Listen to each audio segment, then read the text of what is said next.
ఎన్నిసార్లు చెప్పాను నీకు నాన్న అని పిలవద్దని? అది ఇంకా నీకు గుర్తుందా? తెలుగులో ఇష్టం లేకపోతే డాడీ అని ఇంగ్లీష్ లో పిలవనా? పితా అని హిందీలో పిలవనా? అచ్చన్ అని మలయాళంలో పిలవనా? పాండ్రా అని స్పానిష్ లో పిలవనా? ఇలాంటి జోక్స్ కి నేను నవ్వను. నేను ఇక్కడ జోక్ చేశాను, నేను సీరియస్ గానే అన్నాను. ఎక్కువ మాట్లాడుకో. నువ్వెందుకు వచ్చావు ఇక్కడికి? వేరే దగ్గరికి వెళ్ళి పడుకోవచ్చు కదా. ఎందుకు? మా అమ్మ నాన్నలతో కలిసి నేను పడుకోకూడదా? ఎవరు మీ అమ్మ, ఎవరు మీ నాన్న?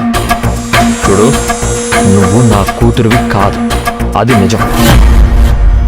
వెళ్ళి వేరే దగ్గర పడుకో, లేదా నేనే బయటికి వెళ్ళిపోతాను. సారీ నాన్న, సీరియస్ గానే చెప్తున్నావా? నీతో జోకులు వేస్తూ కూర్చుంటాను అనుకుంటున్నావా? సీరియస్ గానే చెప్తున్నాను. నువ్విప్పుడు వెళ్ళకపోతే నేనే వెళ్ళిపోతాను.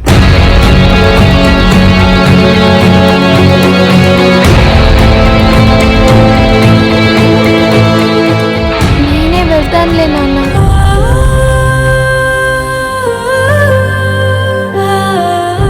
ఎక్కడికి వెళ్తున్నావు?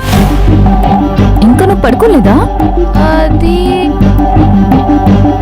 పడుకోలేదా అని అడుగుతుంటే నాన్న చూస్తున్నావేంటి? ఇంటికి ఎక్కడికి వెళ్తున్నావు ఈ టైంలో? పాపం శిశిర పిన్ని ఒక్కతే పడుకుంటుంది కదా, తనకి భయం వేస్తుందేమో, తోడుగా పడుకుందామని వెళ్తున్నాను. నాకు ఒక్కదాన్నే పడుకోవడం భయం అని మధ్యాహ్నమే చెప్పింది పిన్ని. అందుకే ఇక నుంచి నేను పిన్నితోనే పడుకుంటాను.